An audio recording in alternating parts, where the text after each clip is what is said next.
Hello বন্ধুরা, recap and চিল টিভিতে আপনাকে স্বাগতম। টোকিওর সবচেয়ে বড় উপসাগরে সমুদ্রের গভীর তলদেশ থেকে এক বিশাল দৈত্য জেগে ওঠে। শহরের দিকে ধেয়ে যেতে যেতে সে তার পথে পড়া সবকিছু ধ্বংস করতে থাকে এবং পৃথিবীর সব দেশকে একত্রিত হতে বাধ্য করে এই বিপর্যয় রুখে দেওয়ার জন্য, কারণ এই দানব মানবজাতিকে নিশ্চিহ্ন করে দিতে পারে।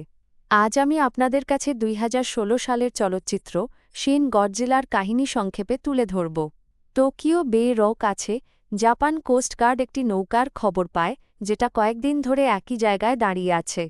তারা ঘটনাস্থলে পৌঁছে মালিকের খোঁজে তল্লাশি চালায়, কিন্তু শুধু একটি খাম আর কিছু ব্যক্তিগত জিনিসপত্র ছাড়া আর কিছুই পায় না। নিশ্চিত হয়ে যে সেখানে কেউ নেই, তারা নৌকাটি টেনে নিয়ে যাওয়ার প্রস্তুতি নেয়। ঠিক তখনই হঠাৎ অদ্ভুত এক কম্পন শুরু হয় এবং নৌকার নিচে থেকে বিশাল জলস্ফোট ঘটে। একই সময়ে টোকিওর সাবওয়ে টানেলের ছাদে ফাটল ধরে যায়, আর গাড়ির ওপর পড়তে থাকে এক ধরনের লাল জ্বালাদায়ক তরল, যেটা পরে পানিতে মিশে যায়। এই ঘটনার পর সরকার সতর্কতা জারি করে এবং বিশেষজ্ঞদের নিয়ে বৈঠকে বসে ঘটনাটির ব্যাখ্যা খুঁজে বের করার জন্য। তবে এখনও সেই জ্বালা সৃষ্টিকারী তরলের অস্তিত্ব সম্পর্কে অজানা থাকায় তারা ধারণা করে ফাটলটি ভূমিকম্পের ফল হতে পারে।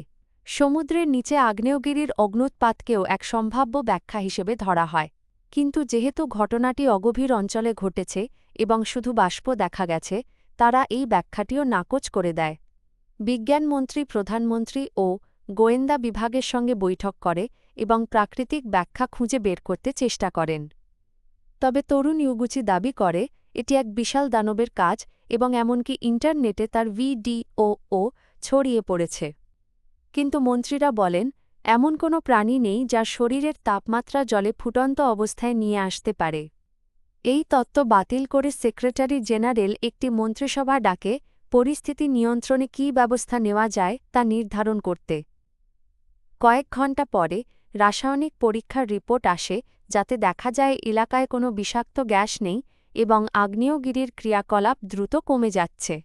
এই অবস্থায় ইউগুচি আবারও জোর দিয়ে বলে যে এটা একটি বিশাল সমুদ্র প্রাণীর কাজ, কিন্তু কেউই তাকে গুরুত্ব দিতে চায় না।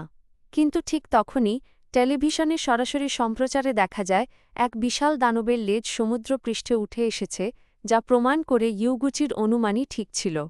এখন দানবের অস্তিত্ব নিশ্চিত হওয়ার পর প্রধানমন্ত্রী টোকিওর শীর্ষস্থানীয় জীববিজ্ঞানীদের সঙ্গে বৈঠক করে জানতে চান এই প্রাণীটি কী এবং কিভাবে এর মোকাবিলা করা যায়। কিন্তু পর্যাপ্ত তথ্যের অভাবে কেউই কোনো মন্তব্য করতে রাজি নয়। এই অজানার মাঝেও মন্ত্রীরা ভোটাভুটির মাধ্যমে সিদ্ধান্ত নিতে চায় তারা এই দানবকে ধ্বংস করবে, ধরে ফেলবে নাকি ছেড়ে দেবে। কিন্তু যখন জানা যায় দানবটি নদীর মধ্য দিয়ে শহরের কেন্দ্রে প্রবেশ করতে চলেছে, তখন সিদ্ধান্ত হয় একে ধ্বংস করতেই হবে। সামরিক বাহিনী কৌশল নির্ধারণ করতে থাকে আর দানবটি পানির মধ্যে দিয়ে অগ্রসর হতে থাকে, নদীর পানি উপচে পড়ে এবং তার পথে পড়া সব নৌকা ধ্বংস করে। জীববিজ্ঞানীদের সঙ্গে আলাপ ফলপ্রসূ না হওয়ায় ইউগুচি ডেকে আনে ওগা ও গাশিরাকে, যিনি পরিবেশ মন্ত্রণালয়ের একজন জীববিজ্ঞানী ও ইউগুচির পুরনো বন্ধু। ও গাশিরা তথ্য বিশ্লেষণ করে বলেন প্রাণীটি সম্ভবত একটি সরীসৃপ এবং এর ২টি পা রয়েছে, অর্থাৎ এটি যে কোনো সময় জলে থেকে উঠে স্থলে চলে আসতে পারে। কিন্তু পরিবেশমন্ত্রী তার কথা হেসে উড়িয়ে দেয়। মন্ত্রীদের কথায় ভরসা করে প্রধানমন্ত্রী সংবাদ সম্মেলন করে জাতিকে আশ্বস্ত করেন যে এই দানব কখনোই স্থলে উঠতে পারবে না। গল্পটি যদি আপনাদের কাছে ভালো লাগে তাহলে রিক্যাপ অ্যান্ড চিল টিভি চ্যানেলটিতে লাইক, কমেন্ট ও সাবস্ক্রাইব করুন।